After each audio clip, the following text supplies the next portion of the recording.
Thank you, Band of Faith. Welcome to Memorial Day, Program 2023. I was sitting at home the other day, and I was thinking about Memorial Day and looking through the program to make sure there weren't any surprises for me. And I thought, I started thinking in my 77 years, I've probably been to at least 60 Memorial Day programs. And, I got to thinking about that because when I was really little, my parents, we probably never left town, so if there was something going on like a Memorial Day program, we were there. And then I became a Cub Scout and a Boy Scout, and nothing could stop me from putting on my Scout shirt and going to the program and marching in the parade. And then in senior high school, I played in the band, and the band played in the program, and they also marched in the parade. And then there were a few years I drifted, and then I moved to Pelican Rapids, and I became one of the Scout leaders, and it was the leaders, the Boy Scouts, who always came to hand out the programs. And of course, the leaders had to come make sure they showed up at March, and so here I was every year again. And then there were a few years, and then I started playing with the Band of Faith, and they played at the program, and then I became an MC. And so it's been a lot. And I don't tell you that story for about me, I'll get to that. But a few years ago, 5 or 6, I was sitting with my son-in-law, who's a member of the Fargo Air Guard, and I said to him, tomorrow's Memorial Day. We're veterans. What's our day? What are we going to do? And he turned and he looked at me and said, it's not your day. You're here. I thought about that. And I thought, you mean I went to that program all those years and didn't understand Memorial Day? Or was it my mouth speaking before my brain engaged? At any point, I didn't tell you that story for any particular reason other than to just say, I'm pretty proud of all the people that we have here, because you take at least 2 hours out of your year or day or whatever you want to say to come here to remember.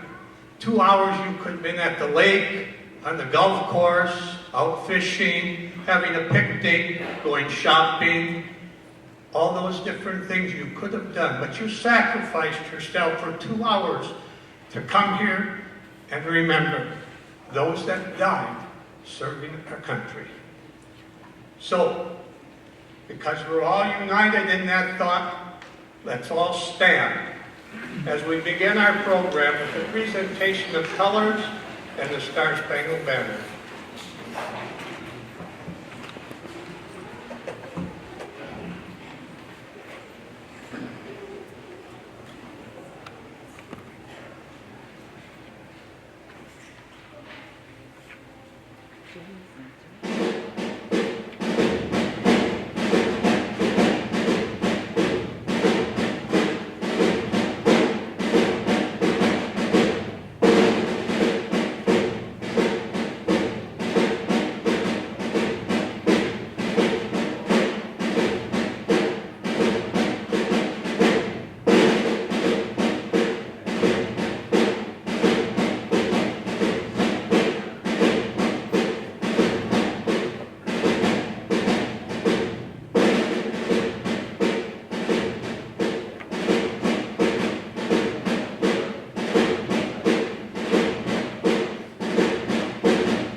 We'll now have Chaplain Major Eric Schwerian come up for the invocation.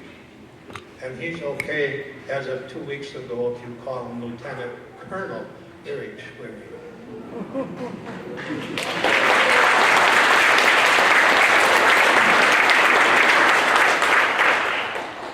Please pray with me in your faith tradition as I pray in mine.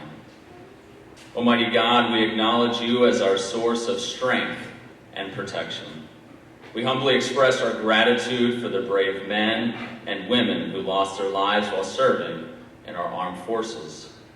We pray that their noble actions will help to establish lasting peace and that our country will always honor their unwavering commitment to upholding and defending the Constitution of the United States. We offer this prayer in the name of Jesus Christ, who reigns with you in the Holy Spirit, now and forever. Amen.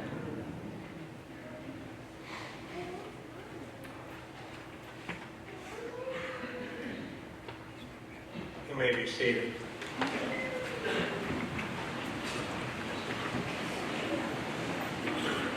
We will now have opening remarks from the commander of the VFW Post 5252, Rudy Buchanan.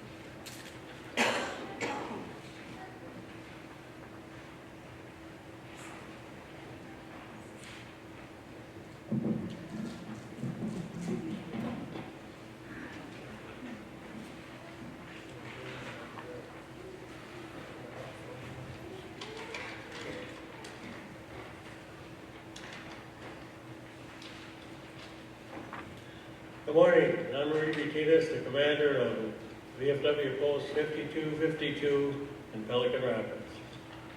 Thank you all for being here today to honor our heroes and to remember their achievements and to say thank you for their sacrifices. The men and women who died for our freedom represents the diverse patchwork of that is the United States of America. They were rich, they were poor, they were black, they were white, they were male and they were female.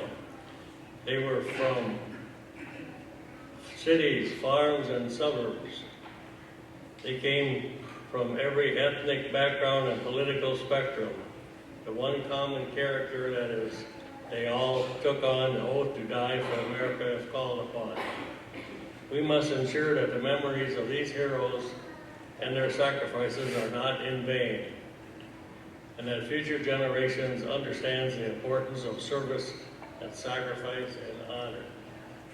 Memorial Day is a time that many wear or proudly display poppies, not as a simple symbol of what was lost, but as a reminder of living legacies.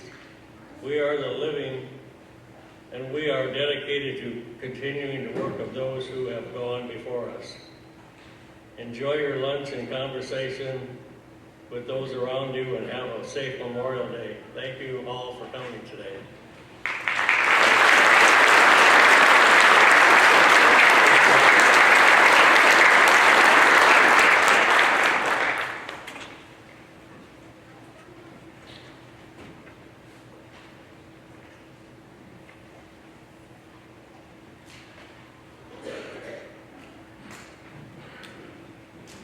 Now we'll have a welcome from Mayor Brent Frazier.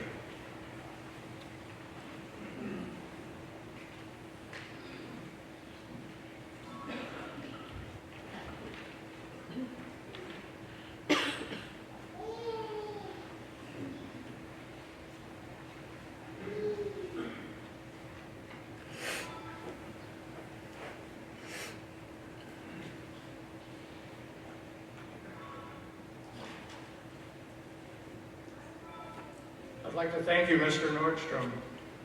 Thank you to the VFW, American Legion, VFW and American Legion Auxiliaries, Band of Faith, Speaker Bev Wiesner, Student Speaker Daisy Hall, Gold Star Mother Kathy Hansen, and those others that are present with us this morning, Girl Scouts, Boy Scouts, Pastor Sherarian,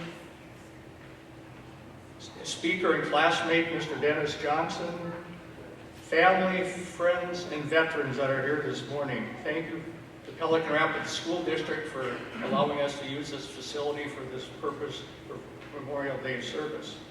On behalf of the City of Pelican Rapids and our community, I would like to invite you to our Memorial Day service here this morning and thank you for your presence.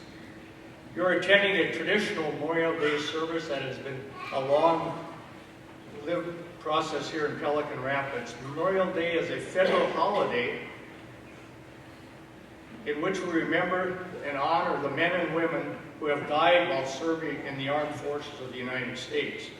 Memorial Day was first widely observed on 30 May 1868 after the Civil War of the United States had ended. Memorial Day was originally called Decoration Day as a time for people of this nation to go to grave sites, to decorate the grave sites with flowers.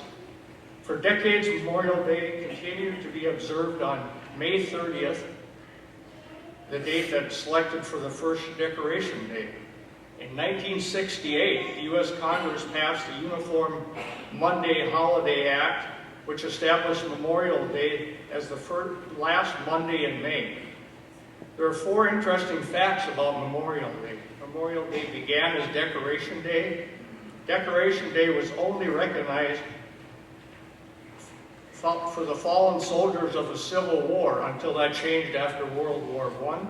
Memorial Day was not an official holiday until 1968, and Memorial Day is a day which the flags are ordered to fly at half staff and then full staff. There are many veterans with us here this morning. We appreciate your attendance and your service in the armed forces. You are the men and women who have gave some of yourself, and we say thank you. To the other veterans who have died while serving our republic, they gave it all. Yes, all gave some, and some gave all. From John 15:13 come the words, "Greater love hath no man than man that laid down his life for his friends."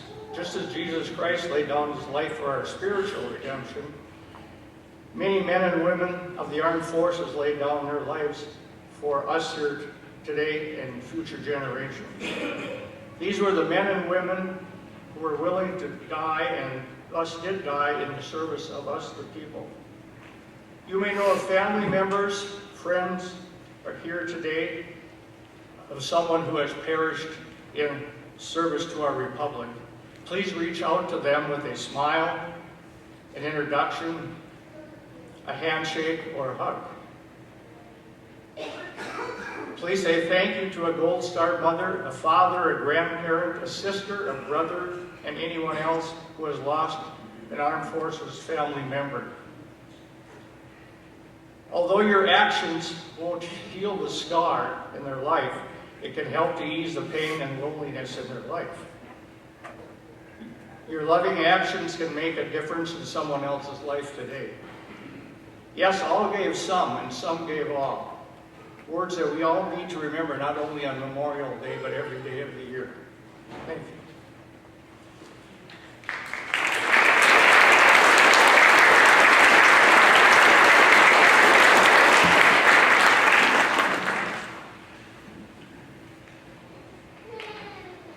Next, we have the auxiliary presidents doing the candle lighting ceremony.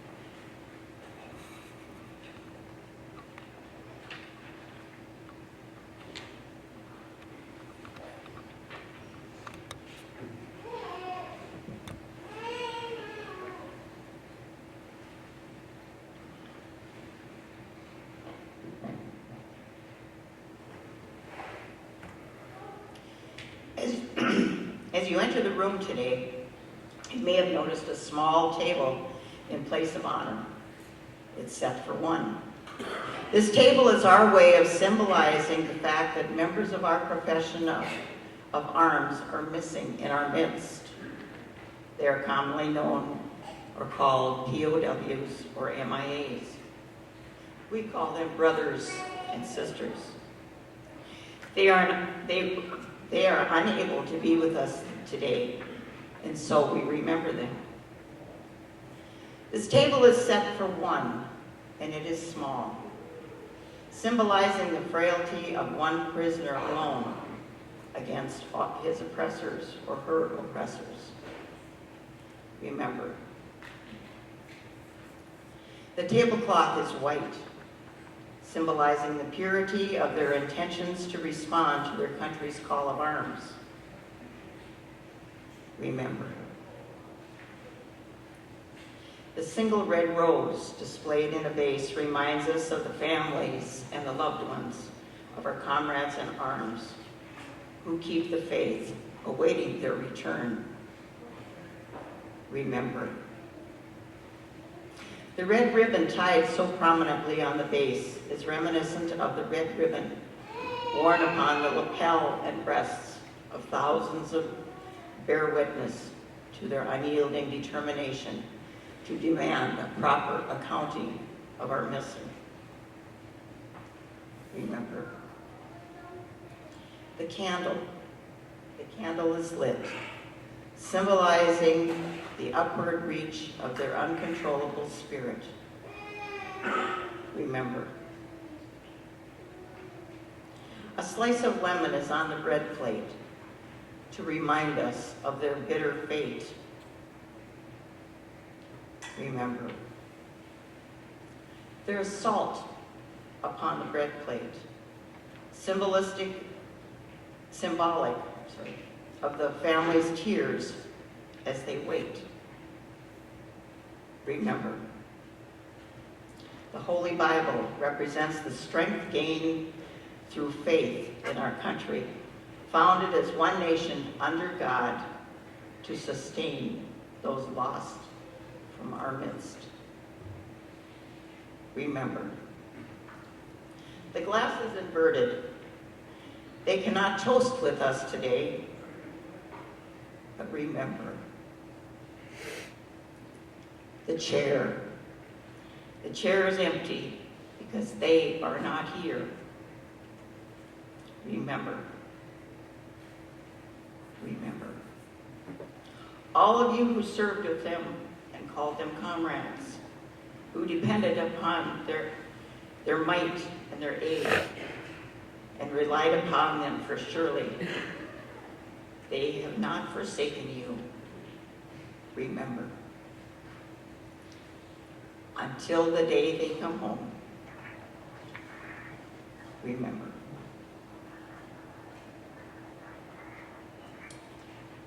On the second table, you'll see 7 candles. Each candle is lit in honor of the veterans that we lost. The first one is World War I.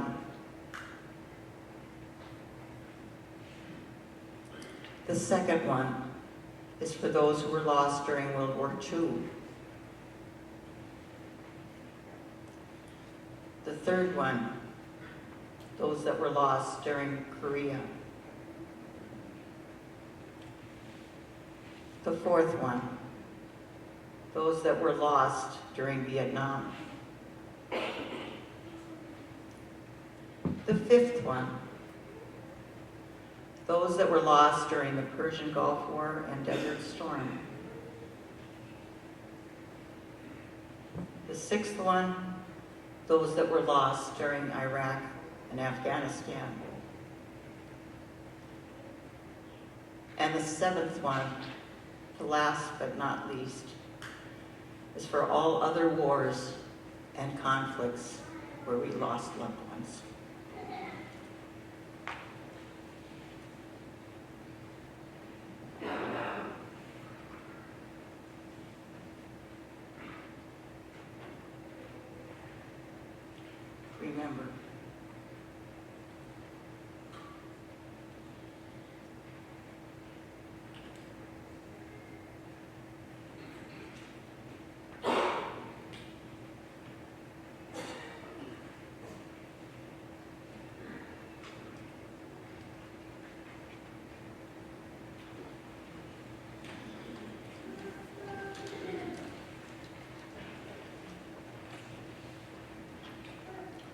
What is Memorial Day? Memorial Day is not a reason for mattress sales, car sales, furniture sales, loud flashy parades with balloons and bicycles, neighborhood cookouts, swinging and games, the official beginning of summer. Memorial Day is the most somber day of the year that we commemorate, deserving of all honor, comparable to the Christian All Saints. Those we commemorate are this day are saints, true martyrs to the cause of our freedom. They made the ultimate sacrifice of their own lives for those of others, each of us. How do we say thank you to those who shed their blood for all of us who came after them? Be good citizens, support and contribute to your community, military, police, elected officials, vote following your heart and conscience, not the crowd. If you see that someone needs help, offer, because waiting to be asked diminishes the value of the effort. Remember and hold to those traditions which honor our heritage and history. Armed Forces Day, Memorial Day, Flag Day, Independence Day, and Veterans Day. They each have their own meaning, purpose, and ideals. We mourn those who have fallen. We honor their lives and memories. We thank them for their sacrifices. We cherish and appreciate the freedoms they secured for us. Help us to remember and immaculate the sense of duty and to appreciate their sacrifices they made for us. This sacrifice allows us to feel good of being American every day. Cherish the freedom we are privileged to have every day of our lives. Remember.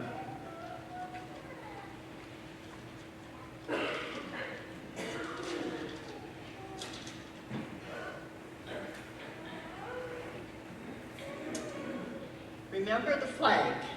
We know her as a symbol of strength, lifting us up during the darkest of moments.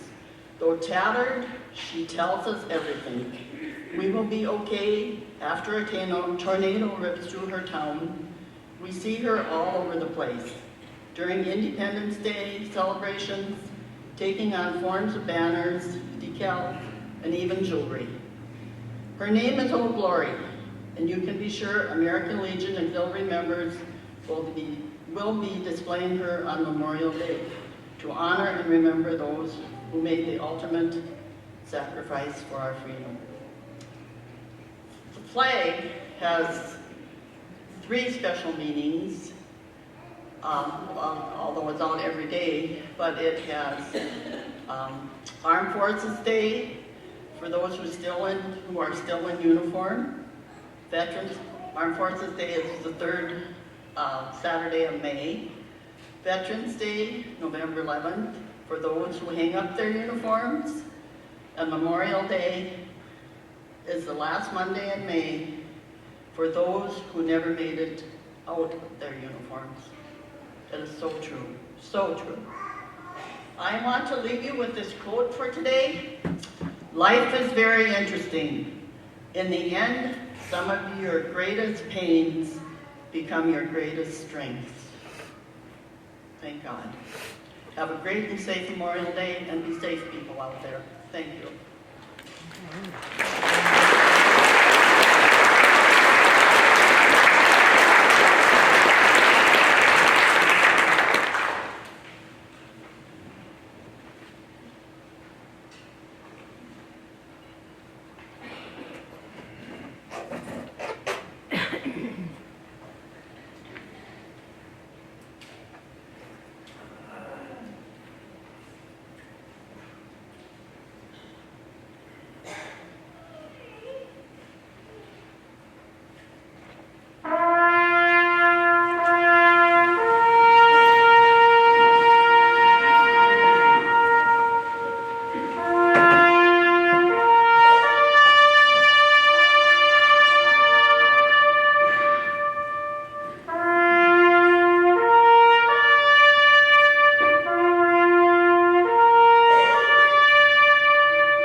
Thank you, Evie and Bev, for the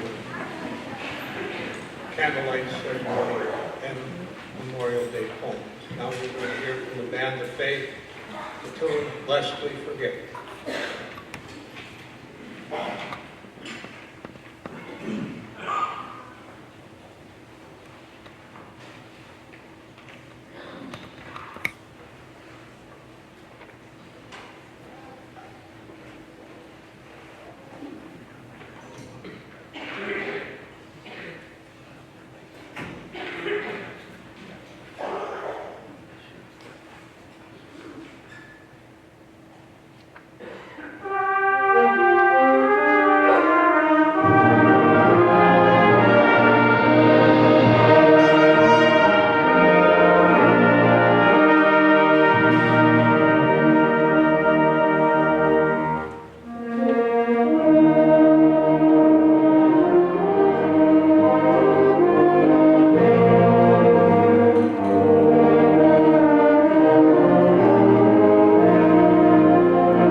Thank you.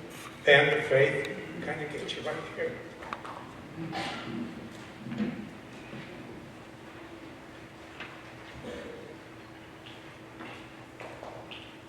Next, we're going to have Daisy Hall come up and read in Flanders Field. Daisy just finished up her sophomore year at Pelican Rapids High School. Not only is she an avid golfer, but Daisy is also actively involved in lots of extracurricular activities at school. Daisy performed in both the fall play and the one-act play. She also competed with the Knowledge Bowl team and the speech team. Her passion, however, is art. Daisy loves to sketch and paint, but above all, she enjoys creating digital art. Just recently, she won the Patriotic Art Contest sponsored by the VFW Post 5252 Auxiliary and moved on to the state contest. Her summer plans include hanging out with the dogs at the lake and working at the big McDonald Lake Resort just down the road. Come on up here, Daisy, to read In Flanders Field.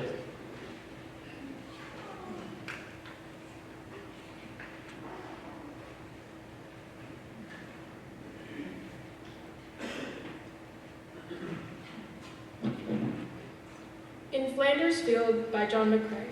In Flanders fields the poppies blow, between crosses, row on row, that mark our place, and in the sky, the larks, still bravely singing, fly, scarce heard amid the guns below.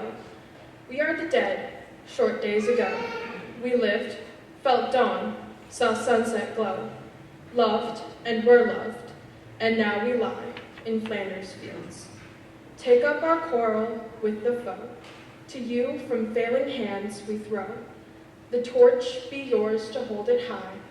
If ye break faith with us who die, we shall not sleep, though poppies grow, in Flanders fields.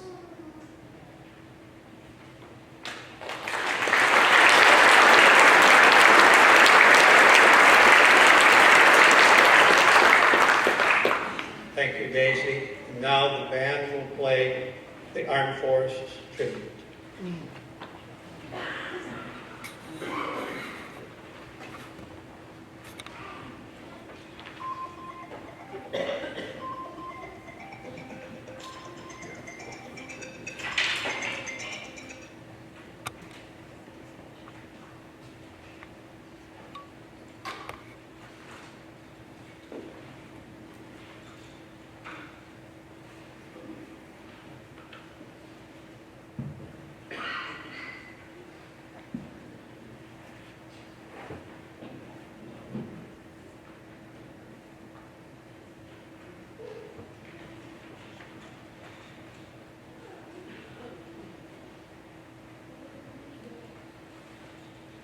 As we play the Armed Forces songs, we'd like the veterans to stand up for their branch of service and recognize the fallen from their branch. We will begin with the Coast Guard.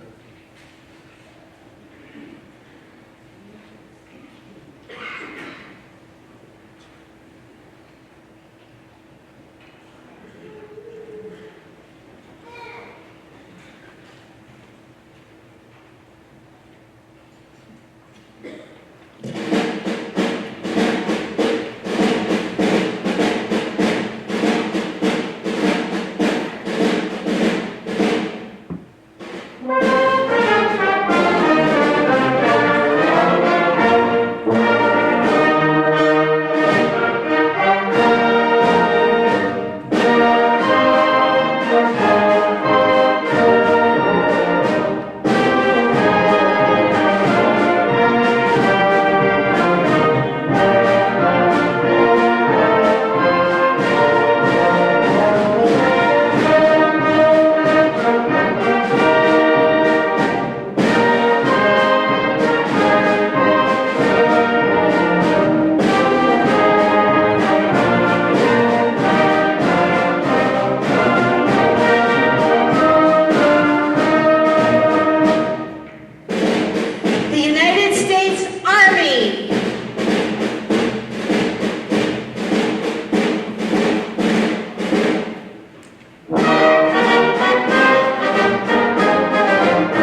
POW, MIA.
You may be seated.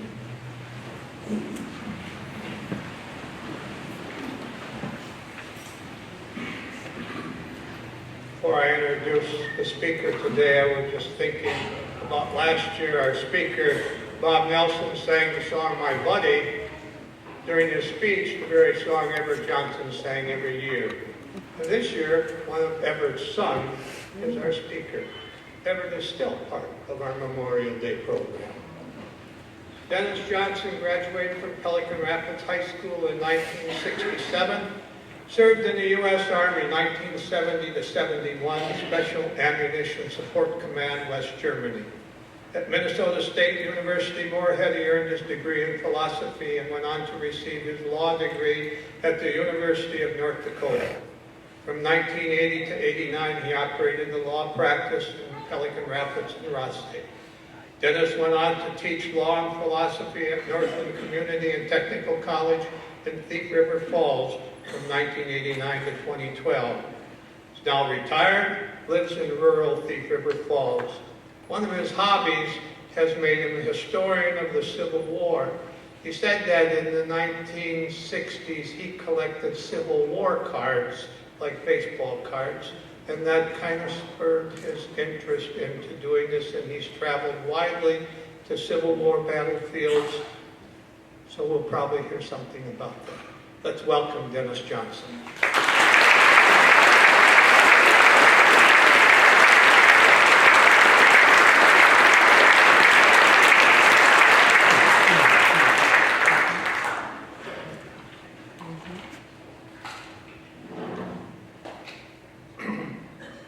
What a turnout.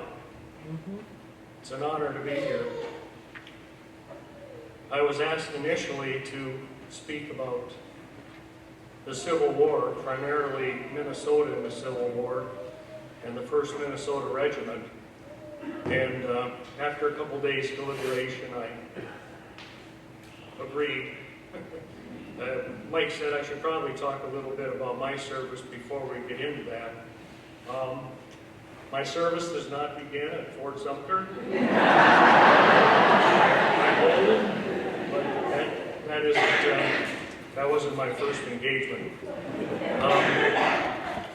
Graduated from Pelican School here in 1967.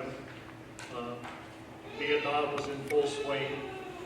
Monopolized the news, permeated the whole consciousness of the country. And many of my classmates, friends, enlisted or were drafted, but it seemed like somebody was always leaving. A little closer? Can you hear me now? Okay. I was afraid that's going to be too loud. But anyway, it seemed like somebody was always leaving for the Army or the Navy or the Air Force or the Marines. And we did lose 2 out of our class, Billy Carlson and Marcus Stone, in Vietnam. It seemed like we just had a going-away party for Billy, and we were at his funeral. When Marcus died, I was in the service, so I didn't learn about that till after the fact. But I went into service in January of 1970, Train ride out to Fort Lewis, Washington for basic training. That's 8 weeks of getting in shape and learning how to shoot your M16. After 8 weeks, then the trainee's given a MOS, a military occupational specialty, kind of a tongue twister.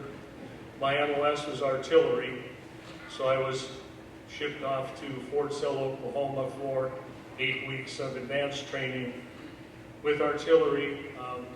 Primarily we trained with the 105 howitzer. That was the ubiquitous gun in Vietnam. But we trained also with the 175 and the big gun, the 8-inch.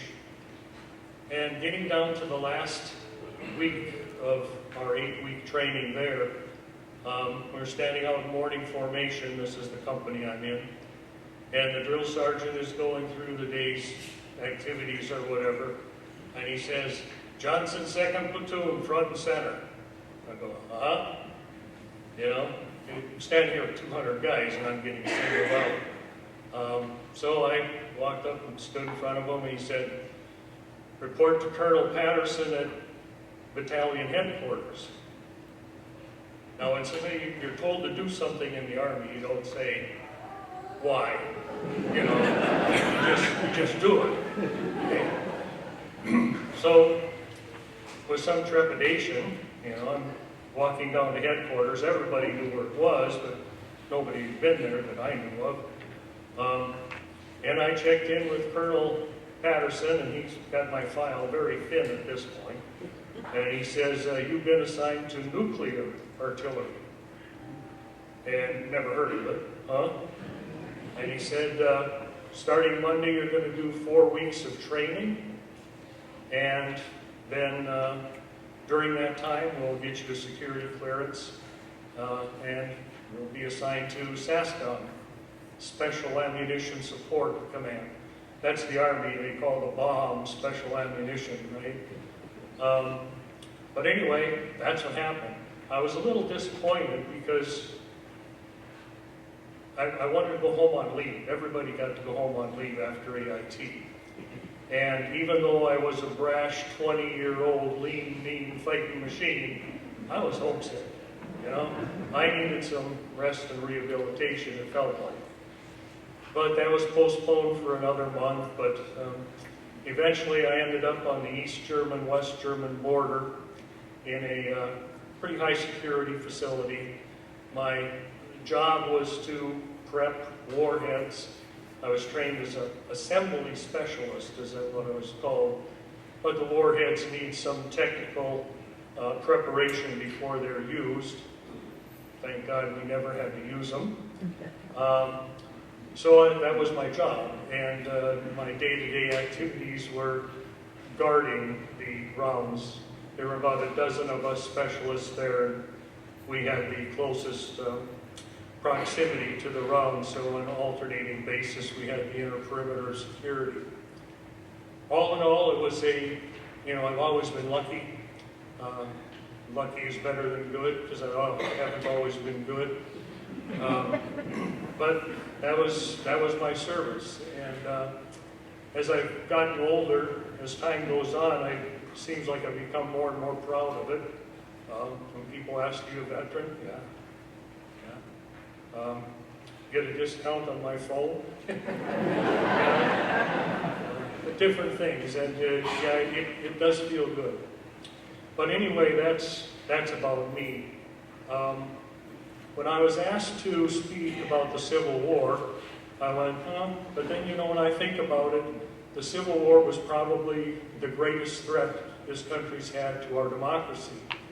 And it's probably something that it doesn't hurt to reflect on a bit about what went on at that time and what the ramifications were.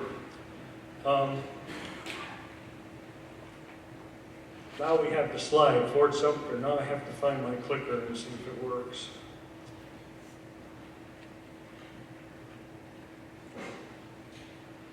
Technology is always fun. Let's see.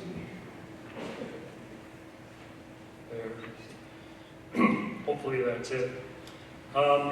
Well, as the slide shows, I may be looking over my shoulder a few times to make sure I'm on the right slide. April 12, 1861 is generally considered the first day of the Civil War.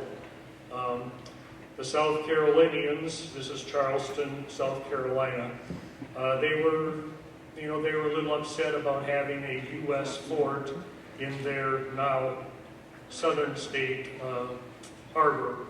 So they gave the fort the option of surrendering or we'll blow you out of the water. And Colonel Anderson did not surrender. So there were a couple days of bombardment, pretty much destroyed the fort, and then Colonel Anderson and the 85 troops that were left there surrendered. Now, at the time this happened, there were only 15,000 men in the entire United States military. And most of them were out west in the Indian territories, in the forts and the like. But that was the model for our military at that time as a country. A very small standing army, but in the event there was an emergency, the president had the authority to call up 75,000 men from the militias that had been established in each of the states. All of the states had militias. The more populous states had larger militias or more of them. It just so happened that when Lincoln called for those 75,000 men, see if this works, it did work, all right, that Alexander Ramsey, the governor of Minnesota, was in Washington, D.C. So he walked over to the War Office and said, Minnesota pledges 1,000 men to the Union, thereby gaining the distinction as being the first state to offer troops and the first regiment of Minnesota being the first regiment. Now, didn't have a regiment of Minnesota, but had a bunch of militia, you know. So that was what happened at the initial stages. Minnesota was a very new state at this time, only 3 years old, and wasn't very populated. So it was quite a distinction for a small state.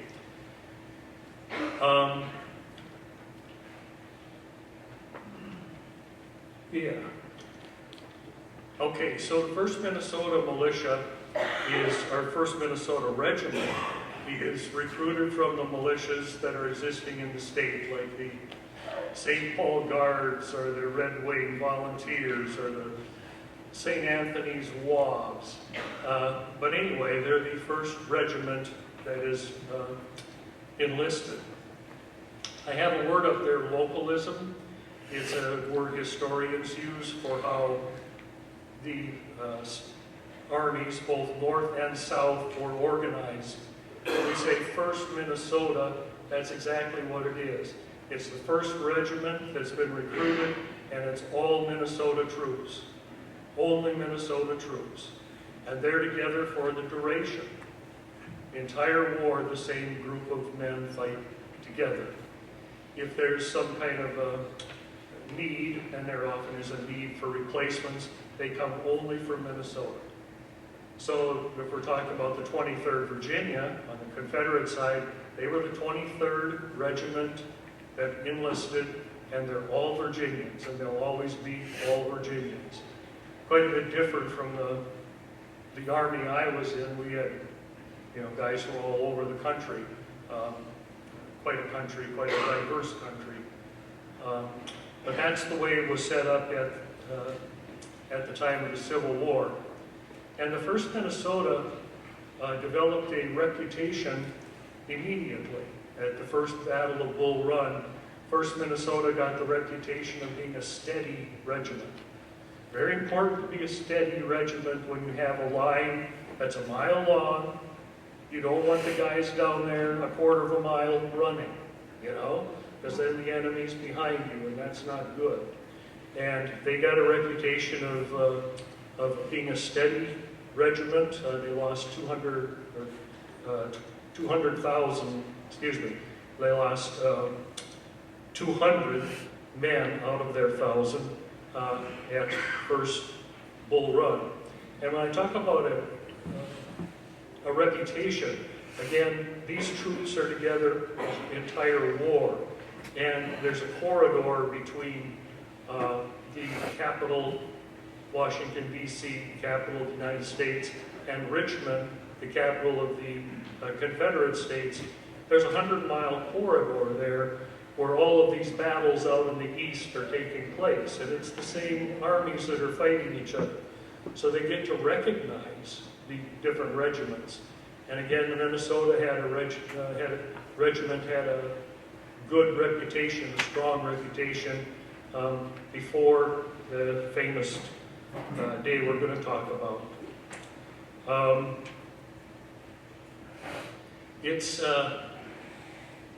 When we're talking about the first Minnesota, it's not just hyperbole. This actually was 300 men. That's all that were left at the time of Gettysburg out of the 1,000, 1,100. But 300 men that found themselves at the pivotal place in the pivotal battle of the Civil War. And their actions can be said to have saved the nation, or the union of the nation. So how do we get there?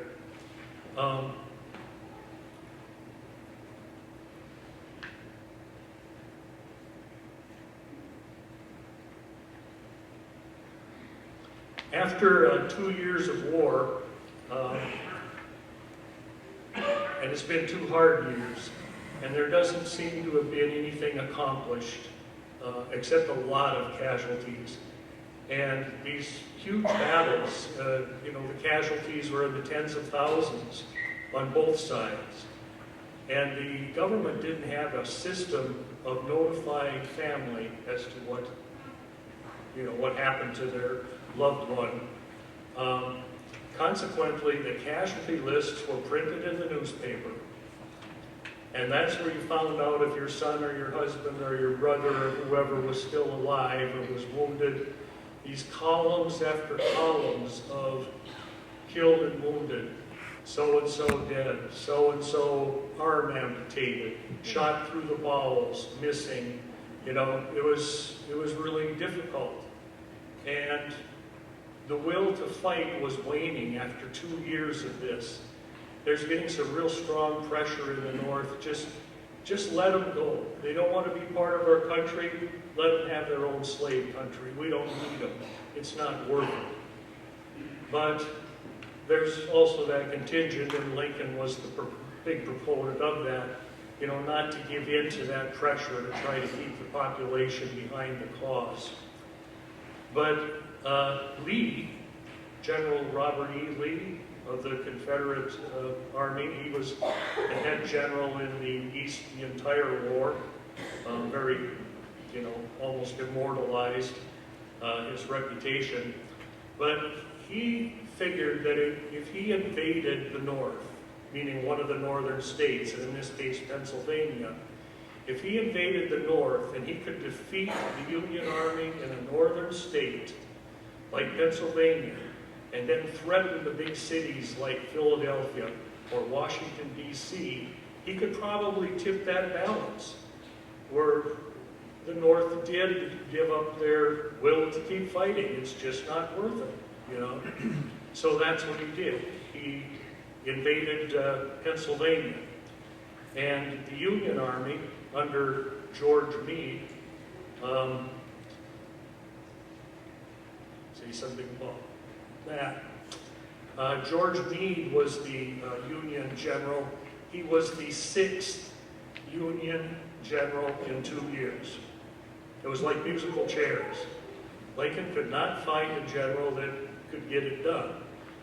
The South had Robert E. Lee. He was getting it done time and time and time again. The Union didn't have that benefit. There was Grant. He was out in the western theater, out in Tennessee, and he had some successes. But again, the population really focused on that corridor between the two capitals. I have this slide here just to show you the dates. Gettysburg was a 3-day battle, July 1st, 2nd, and 3rd, 1863. You can see that the Union had over 90,000 troops, the Confederates over 70,000, and the combined casualties were over 50,000 after the 3 days. Tremendous battle, the largest battle in the war, and generally considered the turning point of the war. It represented the high water mark of the Confederacy. After Gettysburg, Lee was never able to get to that point where the South was really a threat. The South probably couldn't really win the war in the sense that they couldn't capture Washington, D.C. and throw Abraham Lincoln in shackles. Wasn't going to happen. They didn't have the resources. But all they had to do was to make it so bad that the northern side said, let them go, give up. You know, it's not worth it. So we find Lee invading the Pennsylvania. Meade and the Union Army know that Lee is out there, but they don't know where. So Meade's army is moving toward Lee's army, and they're spread out over about 50 miles. And the lead elements of the, I guess, any army that is moving is the cavalry. And a general, John Buford, arrived at Gettysburg, and he was up at on top of a hill, a high hill outside of Gettysburg called Cemetery Hill. I'm going to show you a slide here that actually has two maps. These maps have a tendency to get real busy, you know, move a lot of arrows and all that kind of thing. But I want you to look at the day 3. That's the little one over there first. And you see that steady blue line. Historians call that the fishhook. It's the line that the Union works the first 2 days to establish. It's the line that becomes impregnable. It's the line that defeats the Confederates on day 3. But if you look at day 1, there's no fishhook there. There's nothing, you know. Buford is standing on Cemetery Hill looking out. Oh, I should mention this. The fishhook, the northern part there is 2 hills, Culp's Hill and Cemetery Hill, and then there's a high ridge that runs all the way down to the bottom of the fishhook where there's little and big round tops. And Buford is standing there on Cemetery Hill, and he could see the Confederate Army miles away moving toward Gettysburg. And he looks around and he says, this is the best ground for a battle, right here. It's perfect. It's high ground. All the ground around it is much flatter, much lower. So he sends out riders to the Union Army and says, hey, we found Lee. He's coming this way. So the Union Army starts moving toward Gettysburg. And some of them are 50 miles away. But Buford, with only 2,000 men, goes to the north side of Gettysburg and sets up a very thin line with just a half dozen cannons and starts shooting at the Confederates as they're moving into Gettysburg. Now, they aren't ready to fight. In fact, Lee has ordered his generals not to engage the enemy until we're ready. But, you know, what are you going to do? If they're shooting at you, you shoot back. And pretty soon it was a back and forth going, and more and more troops from the south were being engaged, and then some of the Union troops started to show up. Probably the most important troop of all of them was a general named Winfield Scott Hancock. He was called Hancock the Magnificent. He was quite a guy. Lincoln had offered the army to him a few times, but he always said no. He just wanted to be a corps commander. But he arrived with part of his corps, and so they had a few more men, and the Union fought a delaying action, withdrawing through Gettysburg and gradually getting up to the top of the Cemetery Hill. You can see the entire Union force there is just that one little horseshoe with Hancock's name by it. That's the end of the first day of Gettysburg. That's all the resistance the Union has at that time. Through the night, however, more troops and more troops are coming, and did that forward? Okay, thank you. I used to see the screen out here when I'm doing that. But you can see I included day 3 there again, just to remind you of that official configuration that represents the high ground. But you can see in the day 2 map, the map on the left, there's nothing resembling that. There's just a bunch of lines going here and there and here and there. And the Confederates are at pretty much full strength. And they are attacking all along that line. And Hancock is placing soldiers as they're arriving, most of them marching all night long, to get there, and placing them in strategic places to try to hold back the Confederate attacks. And it's while he's doing this, he notices a large gap in the Union line.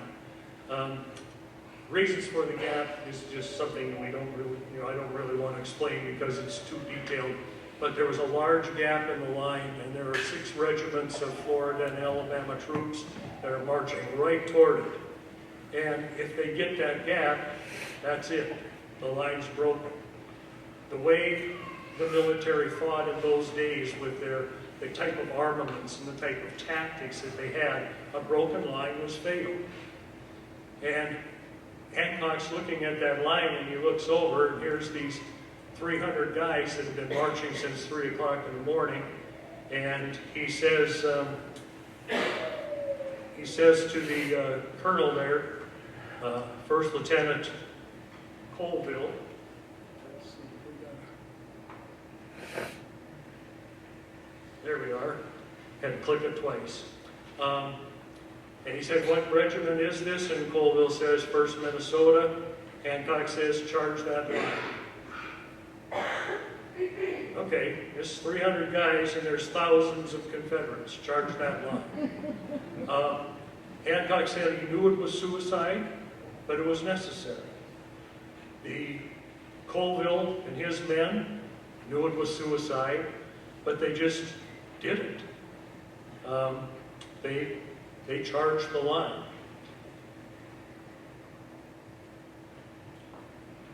That's the 1st Minnesota Monument on top of Cemetery Ridge.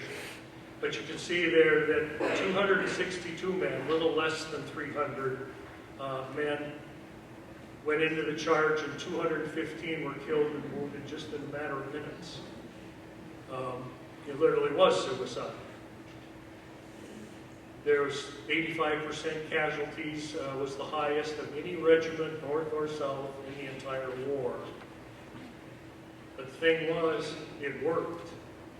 They delayed the Confederates long enough that Hancock was able to build up a line where that gap was and hold the Confederates back.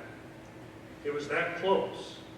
I mean, it was the biggest battle of the war was this close to going the other way, to being a Union defeat and a Confederate victory. So later, historians and presidents and whoever, said things like, the 1st Minnesota was the savior of the nation. This isn't just one person. This is, consensus with the thing they did. And any Civil War buff knows about the 1st Minnesota. They are that well known in the whole country. Anybody that follows the Civil War. Now the war's not over, or the battle's not over. In fact, good point, the war goes on for another 2 years after Gettysburg. But the Confederates are never a threat the way they were at Gettysburg. It's a delaying action, or trying to wear the North down type of action. But the next day, the 3rd day, is the, what you probably heard of, the Pickett's Charge.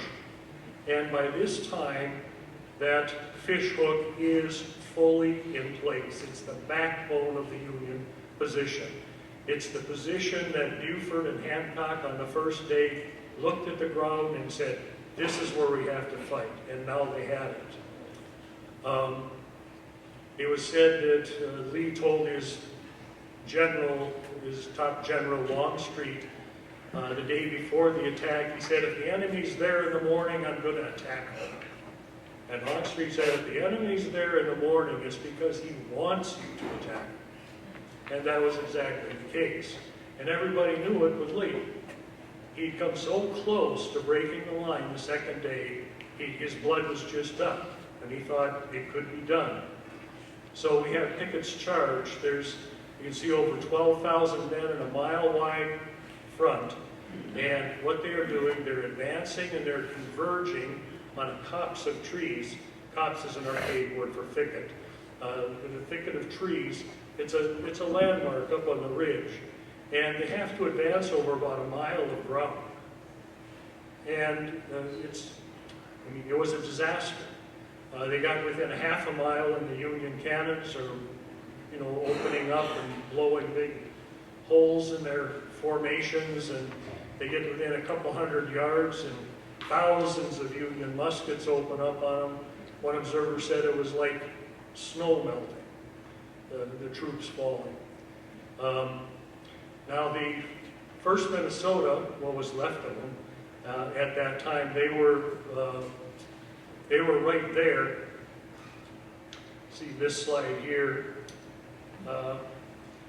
On day 3, there were 47 men left, and 30 of them were killed or wounded during the charge. They actually were on the flank of the charge, and they actually moved out of the lines and fired into the flanks of the Confederates as they were trying to get to the top of the line. One of the troops, the guy pictured here, Sherman Marshall, actually wrestled the Confederate flag away from a Virginia trooper and took it with him as a souvenir. It's hanging down in St. Paul in the rotunda. Since then, Virginia has tried to get the flag back, but a former governor said, "No, we won the war, we're going to keep it." So it's still down in the rotunda down there. But that was the end of the Confederate troops. The ones that withdrew, over half of them were still on the field, dead or wounded. And it's reported that as Pickett got back to the line, Lee told him, reform your division in case they counterattack. And Pickett said, I have no division, and just walked away from him. And he never forgave Lee, Pickett, his entire life. In his old age, he said, that old man ruined my army. But that was, generals have a tendency to do that. There's always that one flaw where they did something they really shouldn't have, and that was Lee's big flaw. But the war was won. Again, the war was won the second day when the line did not break, because once the fish hook was established, there was no way that the Confederates could win that war. In closing here, I just want to talk for a little bit, or just a second here, about the Gettysburg Address. The Gettysburg Address has been immortalized as something that encapsulates the very reason that we're here today. Talking about, in a very simple, succinct way, about what it takes to preserve a nation like ours, a democracy, and the sacrifices that are made by those people that do that. The cemetery was dedicated in November of 1863, so we're about 6 months after the battle, and the organizers hired a real famous orator, Edward Everett at the time, to give you the keynote speaker. And then they said, well, maybe we should ask the president, So they said, hey, Lincoln, you want to come? And he said, okay. But he was not the main speaker. So it comes time for the dedication, and Edward Everett speaks for 2 hours. A little longer attention span then than now, I think. But he's done, and Lincoln gets up and he speaks for 2 minutes. 272 words. And I just want to read that Gettysburg Address to you. Some of you probably know it. But just to remind you, because again, it's such a simple, poetic way to describe what we're doing here today. 77 years ago, our fathers brought forth on this continent a new nation, conceived in liberty and dedicated to the proposition that all men are created equal. Now we are engaged in a great civil war, testing whether that nation or any nation so conceived and so dedicated can long endure. We are men on a great battlefield of that war. We have come to dedicate a portion of that field as a final resting place for those who here gave their lives that that nation might live. It is altogether fitting and proper that we should do this. But in a larger sense, we cannot dedicate, we cannot consecrate, we cannot hallow this ground. The brave men, living and dead, who struggled here have consecrated it far above our poor power to add or detract. The world will little note nor long remember what we say here, but can never forget what they did here. It is for us, the living, rather, to be dedicated here to the unfinished work which they who fought here have thus far so nobly advanced. It is rather for us to be here dedicated to the great task remaining before us, that these honored dead, we take increased devotion to that cause for which they gave the last full measure of devotion. That we here highly resolve that these dead shall not have died in vain, that this nation under God shall have a new birth of freedom, and that government of the people, by the people, for the people, shall not perish from the earth. Now Lincoln questioned whether a democracy could last longer than 87 years. And here we are, 160 years later, we're still surviving, we're still thriving, we're still moving on. Due in great part to the men and women from the Civil War to the present day that did give that last full measure of devotion, that our way of life survives. The nation of the people, by the people, for the people thrives.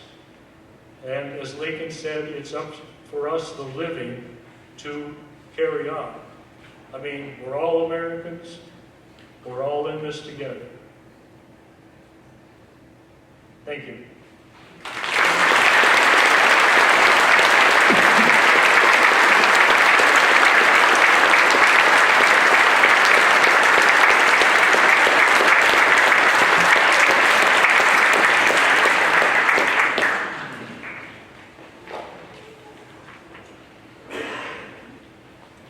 Thank you, Dennis. The next is the Band of Faith to play the last whole measure.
from Ben Wiesner, Commander of American Legion Post 17.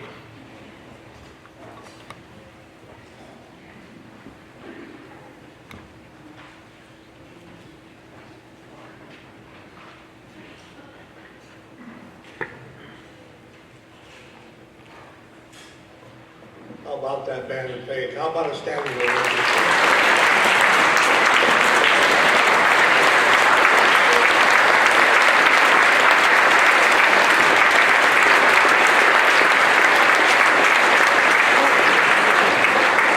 How about all of those videos up there? The person that all put that together doesn't want me to mention his name, but he's done a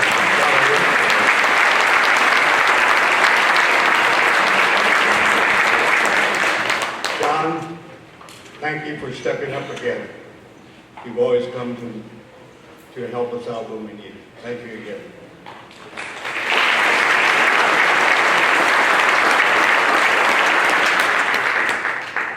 There'll be a parade. We'll enter out this door here, and there'll be a short parade over to the Veterans Memorial that we finish here. There'll be another short presentation made there at that time. And I understand there's a lunch at the VFW for the veterans and their families. I thank you all for showing up. You haven't disappointed us. You've filled the auditorium again, and thank you for coming. The veterans appreciate it. As I was driving home from the veterans, the VA in Fargo last week for my annual physical, I had the radio on, and I heard this on the radio, and I thought that I was going to present it to you. Some of you maybe heard it many times. It was my first time, and I was kind of taken by it. It's the soldier or a veteran, not the preacher, who has given us freedom of religion. It's the soldier or the veteran, not the reporter, who has given us freedom of press. It's the soldier or the veteran, not the poet, who has given us freedom of speech. It's the soldier or the veteran, not the campus organizer, who has given us freedom of assembly. It's the soldier or the veteran, not the lawyer, who has given us the right to fair trial and vote. It's the soldier or the veteran, not the politician, who has given us the right to vote. It's the soldier or the veteran who salutes the flag. It's the soldier or a veteran who serves under the flag. God bless them, the veterans or the soldiers. Thank you for coming. We'll see you over at the others memorial presentation in a few minutes. Thank you.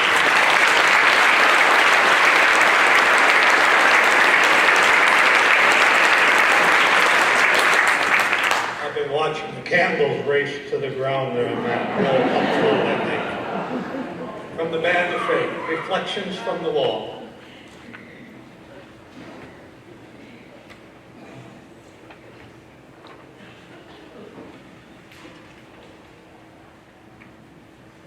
This is our last number. I hope you've enjoyed it.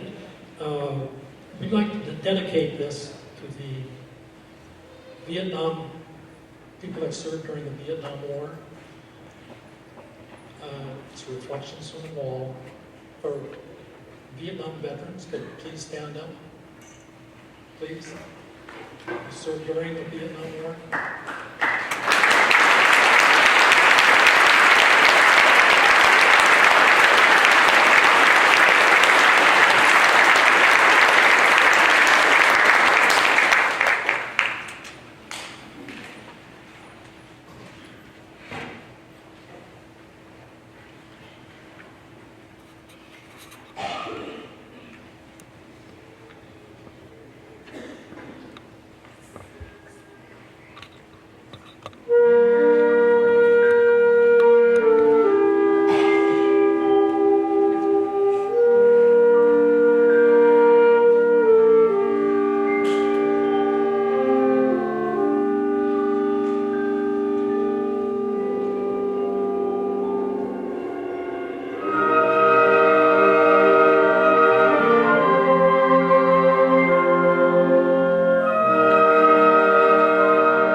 going to do is put out a special thank you for the high school students that were with us today.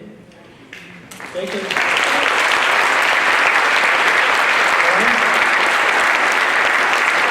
Thank you guys. Can you come out here? Keegan? Can you stand up? Okay. Our 3 drummers, bass clarinet player, thank you all very much, and Brody, I'm sorry, our trumpet player. Give them a hand.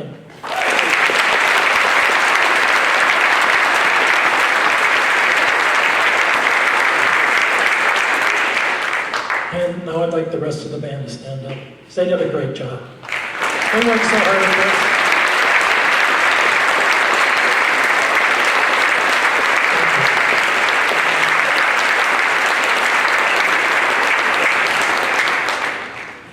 And for the parade, if we could solicit your help in carrying out some chairs and stands for us, because we'll have their hands full with their instruments. So if we get some people to help us out, that'd be great. That's all I got.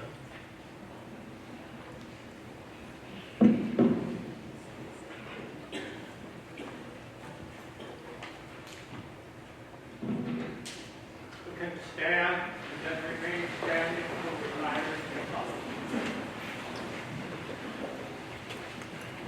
On this Memorial Day, as we recognize the grief and sorrow connected to the death of family members, loved ones, or friends who honorably served our country in this military, I send you all with this blessing from my faith tradition.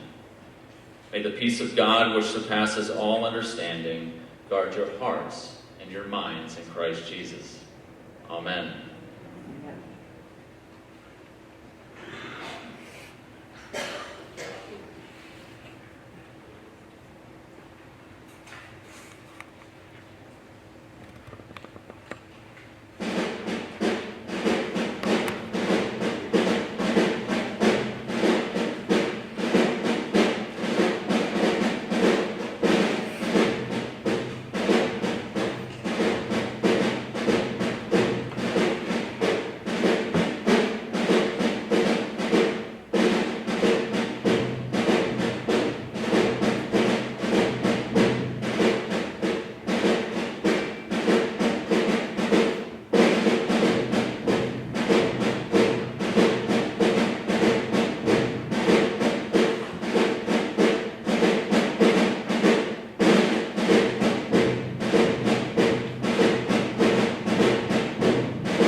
Thanks for coming.